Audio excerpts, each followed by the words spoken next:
Welcome to Life and Living. I'm Joanna Gagis. You know, typically here on PBS, we don't like to brag about our guests, but given the accolades of these two guests that I'm joined in the studio by right now, I just can't help myself. So if you don't mind, I'm going to say Rook Coffee, owners of Rook Coffee right now. Rook Coffee was just named by BuzzFeed as one of the top 24 coffee shops you should visit before you die. You were ranked lucky number 13. Yes. Right now with me, I have Holly Migliaccio and Shawn Kingsley. They are the co-founders and owners of Rook Coffee. Welcome. Thank Thank you. you. Thank you for Thank having you I us. had to much. brag a bit because you're a New Jersey company. You started just a couple years ago, and you're already ranked. There's more, by the way. I could keep going. CNBC's Escaping the Cube just featured you, and you were also named one of the 7 best iced coffees in America by Maxim magazine. Yeah. So Yes. huge accolades. Yeah, very Great big. year. Shawn, I'm going to start with you. That's a happy smile on your face. Looks Yes. like a lot of work has gone into this A recognition. lot of work, yes. How did Rook Coffee get its start? I know it's a wacky story. You know, I was originally working in the investment banking world, and I quit in 2009, and I moved from New York City to San Francisco, and I enrolled at Berkeley studying in healthcare, and I was studying in coffee shops, and I kind of got this inspiration about opening a coffee shop on the East Coast with a West Coast kind of style. Holly, how do you get pulled into this mix? Well, I had also quit my job in 2008, and I didn't You had been know- working where? I had worked for Yahoo for the bulk of my career, and then a company called The Ladders, internet sales, and marketing and operations, a little training. And I sort of got to the limit of the corporate world and thought, well, I want to do something different. I didn't know what I wanted to do. I traveled for a while. I took a trip to Southeast Asia for a few months and sort of soul searching.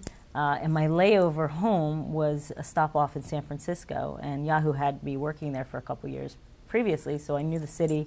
But now Shawn was living there, and I said, "Well, I'm crashing with you." And And he you said, two knew each other from childhood? Yes. about 10 years old, yeah. Wow. Okay. So I said, "I'm crashing with you." He's like, "Good, because I have a proposition." And I was like, "A proposition?"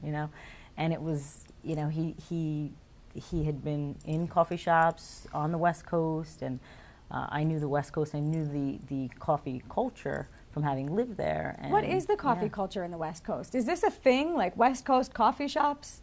You know, I think that there's a focus on quality, and there's a focus on having direct relationships with farmers and finding the best quality in the world and showcasing it to customers. And that's something that we brought to the East Coast, we feel. Okay, so you obviously had Holly in mind. You knew that she had some skills that complemented a skill set that you already had, right? You had the finance background, she was sales and marketing. That's right. So how do you say, okay, we're going to take this, we're going to turn it into something, and it's going to work here in New Jersey? You know, we did about a year's worth of a business plan, first starting in San Francisco. Holly and I traveled from San Francisco to Portland, Seattle, Vancouver.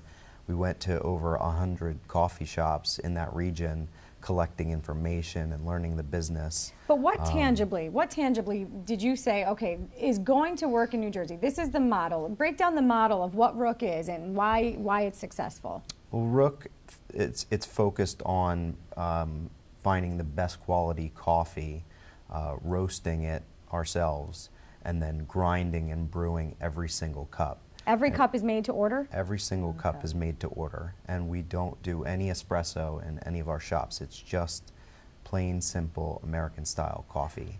And Holly, you also don't have Wi-Fi, is that right? Well, we don't have any seating. It's less of your typical cafe-style coffee shop, and more of a place to get really good coffee. So we have sort of the European-style counters that you can stand at, but no Wi-Fi, no big elaborate food menu. We don't make anything in the house. We don't toast or anything like that. It's very simple to model. And your itself. customers love this. And they love it. I mean, we're in New Jersey, and people are in and out of their cars, dropping the kids off, going to work, shopping.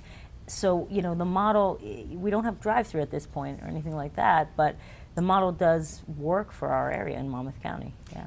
You're solely in Monmouth County right now, but I know you started with one shop. You've now expanded to 6 and 2 under construction. That's right. But I want to talk about the actual coffee, because for us coffee lovers, and I certainly am, the kind of coffee that you're serving is what really impressed me. So I know the quality and the standards are of utmost importance. Sure. Where are you getting the beans, and what are the standards that you're holding those farmers to? We get most of our coffees from Central America and Indonesia, with one from Africa.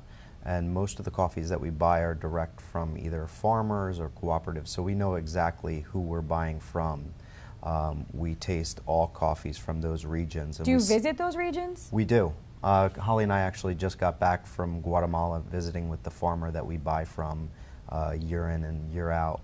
And I'm going to Costa Rica in about a month to visit farmers in that region. So you're making sure that they are meeting the standards that you expect. Yes. And now here, when people come in, there are I think it's 9 different beans that Yes. you're harvesting, 9 different countries that you're harvesting from. In terms of the actual coffee, there's no espresso, but what are the options in terms of coffee? Well, when a customer comes in, especially if it's their first time, usually no. They look at our menu. It's a little bit different than typical. It's all single origin coffees, no blends, no added syrups. But it's categorized in mild, medium, and dark. So we try to steer them into the category, and then we can help them choose a coffee by asking them how they take it, if they take it black, if they take it with cream and sugar. We have an idea of which coffee they might like or which would suit their palate, and then we'll steer them that way. Now, I hate to say the name, but Starbucks is a coffee brand that everybody knows and recognizes. Sure. Do you feel, in a sense, that you're competing against the Starbucks of the world, or do you feel that you're in such a different market that it doesn't even matter? You know, we're actually directly across the street from a Starbucks in one location and right next door from another location. And we don't feel like we compete directly with Starbucks. I think that they're catering towards a certain type of customer, and we have a different type of customer. So there's some overlap, but not so much. What's interesting, I know, is that both of you have expressed to our producers that the impact that you've had on the community is something that really matters to you. Holly, explain that. You know, we started the business thinking, okay, the business plan had us behind the counter for 2 years, and we just about made it a year. But, you know, we had to hire people right out of the gates, essentially within about 6 months. And, you know, it wasn't something that we had thought about at the beginning, but we started to create real jobs for people and careers now. Now we have, you know, we do have a corporate side of the business as well, but we have... You've been an economic driver. You know, we have over County 75 community. employees at this point in 5 years. So locally, you know, we're really proud of that. And expanding to North Jersey, we hope. We hope so. Now, I have to ask before we go, Rook, what does the name Rook mean? Well, Rook, originally his proposition was to do it in Brooklyn. We had both lived in Manhattan, so we knew the city life, and he said, let's do it in Brooklyn.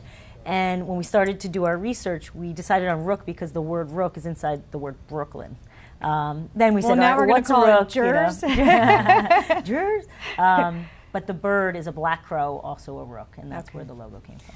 Well, I want to thank you both for sharing a little bit of your inspiration with us. It's been terrific. And please, bring one of your shops to Northern New Jersey. I promise they'll do well, especially if I'm a customer. We'll work on it. Thank you. Holly Migliaccio and Shawn Kingsley, co-founders and owners of Rook Coffee. Thanks so much. Thank you so much. Don't go anywhere. There's more Life and Living coming up right after this. Life and Living has been a production of the Caucus Educational Corporation, celebrating over 25 years of broadcast excellence. Funding for this edition of Life and Living with Joanna Gagis has been provided by Health Republic Insurance of New Jersey, Englewood Hospital and Medical Center, PSC&G, Wells Fargo, Activists in cooperation with the American Medicine Chess Challenge, Steve and Elaine Pazicki, and by the law firm of Gibbons, P.C. Life and Living with Joanna Gagis has been produced in partnership with St. Joseph's Healthcare System.